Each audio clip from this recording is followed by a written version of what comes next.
এই মুহূর্তে আমি উত্তরবঙ্গের রাজশাহী বিভাগের নাটোর রেল স্টেশনে দাঁড়িয়ে আছি।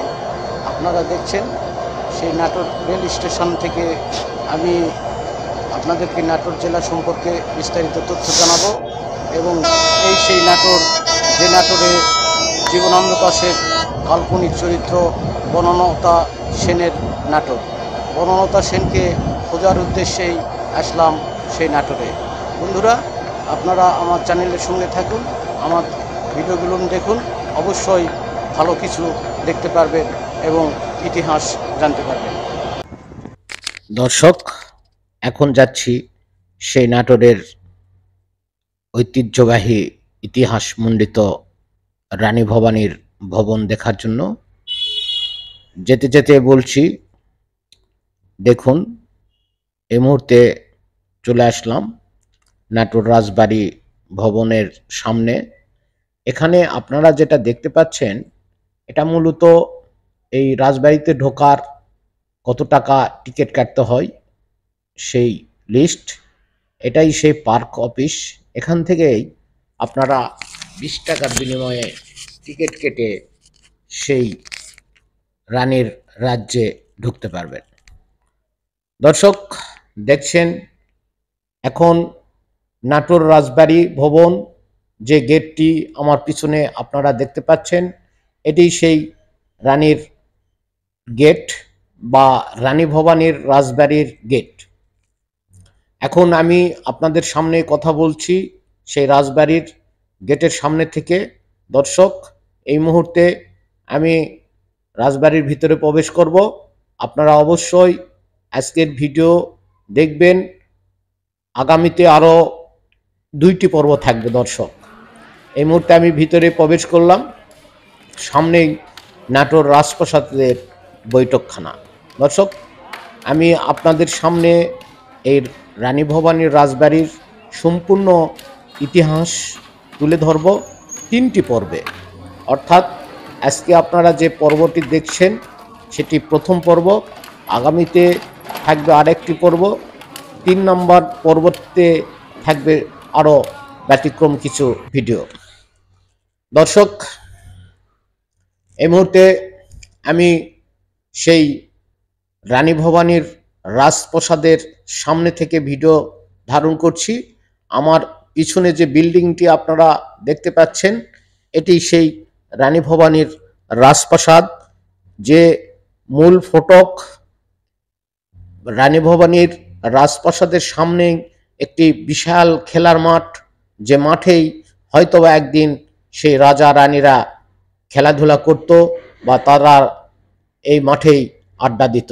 সেই মাঠ থেকেই আমি আপনাদেরকে আমার পিছনে যে বিল্ডিংটি দেখছেন সেটি সেই রানী ভবানীর রাজত্বের বিল্ডিং বা রাজপ্রাসাদ। দর্শক, আপনারা আমার সঙ্গে থাকুন। আজকে আরো সুন্দর 2টি ভিডিও আপনাদের সামনে উপহার দিব। দর্শক দেখছেন সেই রানীর রাজমহল। রাজমহল দেখছেন আপনারা। নাটোরের রানী ভবানী 1716 অর্থাৎ 1802 খ্রিস্টাব্দের ছিলেন বাংলার ইতিহাসে এক স্মরণীয় নারী, যিনি দান, ধর্ম এবং জনকল্যাণমূলক কাজের পরিচিতি পেয়েছিলেন। তিনি বগুড়ার সাতিয়ান গ্রামে জন্মগ্রহণ করেন। পরবর্তীতে নাটোরের রাজা রামকান্ত মৈত্রের সাথে তিনি বিবাহ বন্ধনে আবদ্ধ হন। রামকান্তের মৃত্যুর পর নবাব আলীবর্দী খাঁ রানী ভবানীর উপর জমিদারি পরিচালনার দায়িত্ব অর্পণ করেন। তিনি তার প্রজাদের কল্যাণে অনেক জনকল্যাণমূলক কাজ করেছেন। দান, পানীয় জলের ব্যবস্থা, যোগাযোগ ব্যবস্থার উন্নয়ন এবং চিকিৎসা সেবার জন্য প্রজারা তাকে মহারানী হিসাবেও আখ্যায়িত করেছিলেন। রানী ভবানী 1716 সালে বর্তমান বগুড়া জেলার আদমদীঘি উপজেলার সাতিয়ান গ্রামে জন্মগ্রহণ করেন। তার পিতা আত্মারাম চৌধুরী, মাতা কমা দেবী চৌধুরী ছিলেন।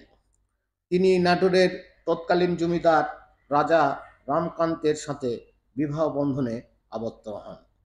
রাজা রামকান্ত মৃত্যুর পর নবাব আলীবর্দী খাঁ সেই রানী ভবানীর হাতে নাটোরের জমিদারি পরিচালনার দায়িত্ব তুলে দেন। রানী ভবানী প্রায় 40 বছর তিনি সফলভাবে জমিদারি পরিচালনা করেন। তার প্রজাদের প্রতি অত্যন্ত মানবিক একজন নারী ছিলেন তিনি। এজন্য তাকে মহারানী আখ্যায়িত করা হয়। দর্শক দেখছেন যে বিল্ডিংটি বা প্রাসাদটি, এটি সেই মূল ফটক যেটা আমি আপনাদেরকে দেখাচ্ছি। দর্শক, এই প্রাসাদটি তিনি বসে থেকেই রাজ্য পরিচালনা করতেন।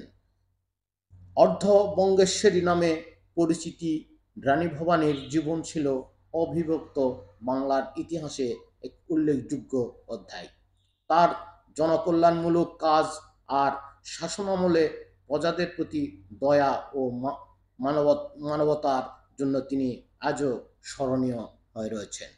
দর্শক দেখছেন রানী ভবানীর সেই প্রাসাদটি আমি আপনাদের সামনে তুলে ধরছি, তার সংক্ষিপ্ত ইতিহাস আর তার ভিডিও চিত্র। রানী ভবানীর স্মৃতি বিচরিত মূল ভবনটি হচ্ছে এই রাজবাড়ি। রাজবাড়িটি অর্থাৎ ঐতিহ্যবাহী নাটোর রাজবাড়ি। গোটা রাজবাড়িতে সর্বমোট ছোট বড় ভবন মিলে 10টির মতো ভবন রয়েছে। 2টি গভীর পুকুর, 5টি ছোট পুকুর রয়েছে। দর্শক দেখছেন সেই রানী ভবানীর প্রাসাদটি, যে প্রাসাদেই তিনি বসে থেকেই রাজ্য সভার কাজ করতেন। পরবর্তী ভিডিওতে আপনারা দেখতে পাবেন দর্শক, পরবর্তী ভিডিওতে জেলখানা, হাসির মঞ্চ, বাইজিখানা সহ আরও অনেক ভিডিওর মাধ্যমে আপনাদেরকে দেখাবো। এই ভিডিওটি আমি প্রথম পর্ব হিসাবে আপনাদের সামনে উপস্থাপন করতেছি। দর্শক, আপনারা দেখতে থাকুন, অবশ্যই আমার চ্যানেলটি সাবস্ক্রাইব করবেন।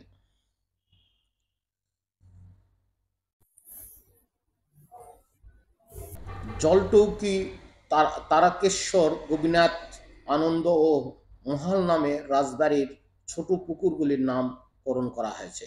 রাজবাড়ি ঘিরে রয়েছে বহু স্তরের বেড় চৌকি।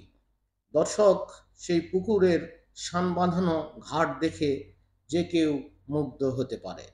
জানাজার বেড় চৌকি রাজবাড়িতে বহিঃশত্রুর হাত থেকে রক্ষা করত। অপরূপ কারুকার্য খচিত বিশাল এই রাজবাড়ির মোট আয়তন 120 একর। রাজবাড়ির উল্লেখযোগ্য মন্দিরগুলোর মধ্যে রয়েছে শ্যামসুন্দর মন্দির, আনন্দময়ী কালীবাড়ি মন্দির, তারকেশ্বর মন্দির। পুরো রাজবাড়ি ঘিরে আছে বিশাল সব গাছ আর গাছালি। দর্শক, সবুজের সমারোহ রয়েছে সেই রাজবাড়ির ভিতরে। আপনারা দেখছেন সেই রাজবাড়ির উল্লেখযোগ্য কিছু অংশ আমি আপনাদের সামনে সব কিছুই তুলে ধরব। অবশ্যই পর্ব অনুযায়ী আপনারা দেখতে পাবেন।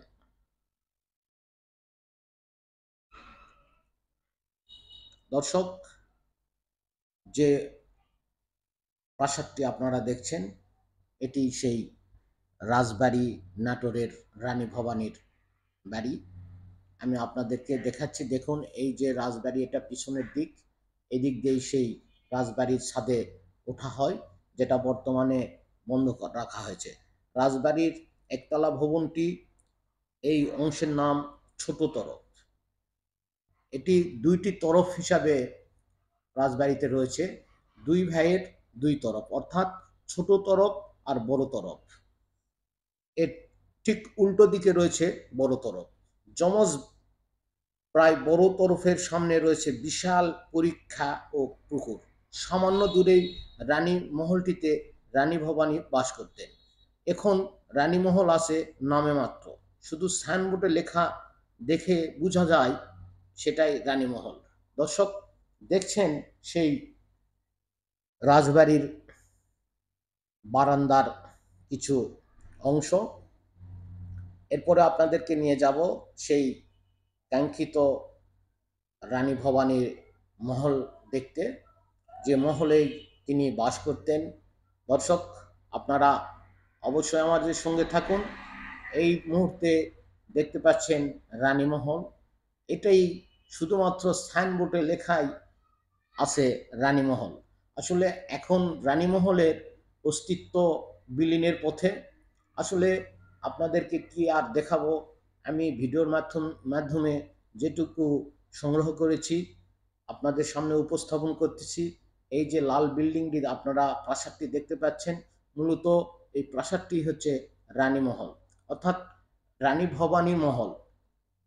এই মহলেই তিনি রাত্রি যাপন করতেন, তিনি এখানেই থাকতেন, এখানেই সব সময় তিনি বসবাস করতেন। দর্শক, যখন তিনি এই রাজ্য পরিচালনা করার জন্য শাসনভার গ্রহণ করেন, তখন তিনি সেই প্রথম ভিডিওতে যেটা আমি দেখালাম সেই ফটোকে তিনি ওই প্রাসাদ সাদা বিল্ডিংয়ে তিনি বসতেন। দর্শক দেখছেন মাঠের মধ্যে সুবিশাল একটি রাজবাড়ির অংশ, যে অংশ আপনারা দেখছেন সেটি রানী মহল বা রানী ভবানী বাস করতেন। এখন রানীমহল আছে নামে মাত্র, শুধু সাইনবোর্ডে লেখা দেখে চেনা যায় এটা একটি অতিথিশালা নামমাত্র, তবুও ভগ্নদশায় অতিথিশালা দেখে সে সময়কার নাটোর রাজবাড়ির রাজারা কিছুটা নমুনা পাওয়া যাচ্ছে। দর্শক, আপনারা দেখছেন সেই রানীমহলের কিছু অংশ, আমি আপনাদেরকে দেখাচ্ছি। সুন্দর চিত্রকর্ম দ্বারা সেই রানী মহলটি তৈরি করা হয়েছিল। দেখছেন শিব মূর্তি, ফনাতোলা সাপের মূর্তি, একটি বাউলের মূর্তি সহ নানা রকমের মূর্তি রয়েছে এই সেই রানীমহলের দেওয়ালে দেওয়ালে। দর্শক দেখছেন এখন প্রায় ভগ্নদশা বিলীনের পথে সেই রাজবাড়ির রানীমহলটি। দর্শক, আপনারা জানেন রানীমহল আসলে একটি ঐতিহাসিক বিল্ডিংই ছিল, যেখানে রানী বাস করতেন, রানী খেতেন, রানী গোসল করতেন। দর্শক, আমি আপনাদেরকে আর একটি বিষয়, আসলে ইতিহাস যতটুকু আমি জেনেছি মুখস্থই বলতেছি, একটু উল্টাপাল্টা হতে পারে, আপনারা অবশ্যই সেটা ক্ষমা সুন্দর দৃষ্টিতে দেখবেন। এখন যে বিষয়টি আপনাদের দেখাবো, রানী ভবানী যখন রাজদরবারের দায়িত্ব গ্রহণ করেন, তিনি প্রজাদের রাস্তাঘাট, পুকুর সহ যোগাযোগ, স্বাস্থ্য, জলীয় প্রাণীর অভাব কিন্তু দূর করেছিলেন। তিনি প্রাণীর অভাব, তখনকার সময় প্রাণীর অভাবটি অনেক বড় একটি অভাব ছিল।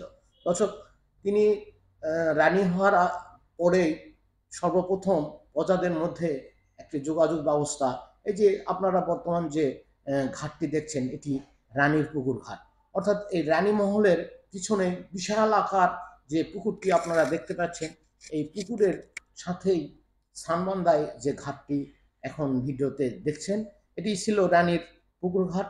রানী এই পুকুরে গোসল করতেন, তিনি সেই বিল্ডিংয়ের পিছন থেকে দিক দিয়ে এখানে প্রবেশ করতেন।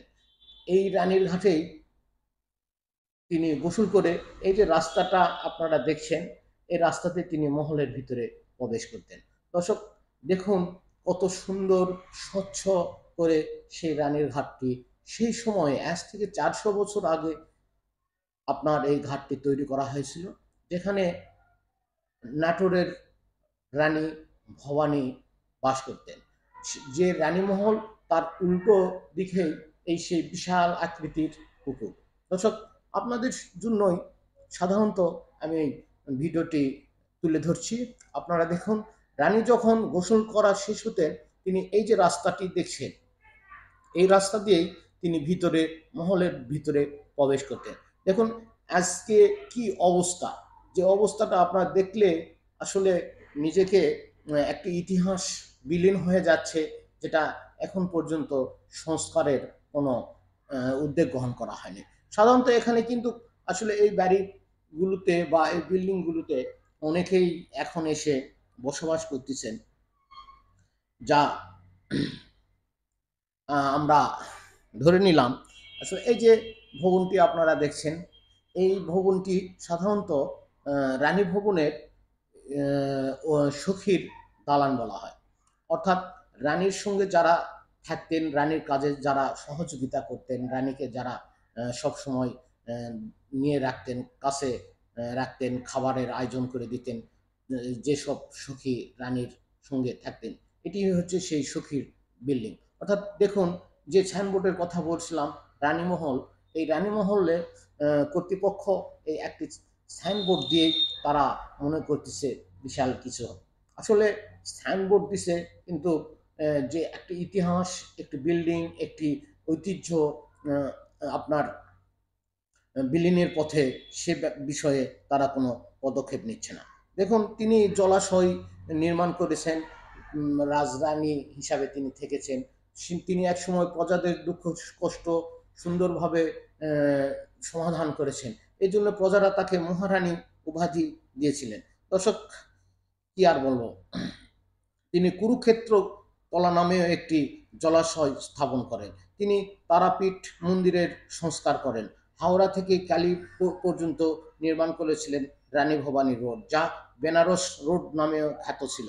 বর্তমানে এটি বোম্বে রোডের অংশ, তাই তিনি ওই এলাকায়ও অনেক উন্নয়নমূলক তিনি কাজ করেছেন। ভারতের কিছু অংশে তিনি কাজ করে খ্যাতি অর্জন করেছিলেন।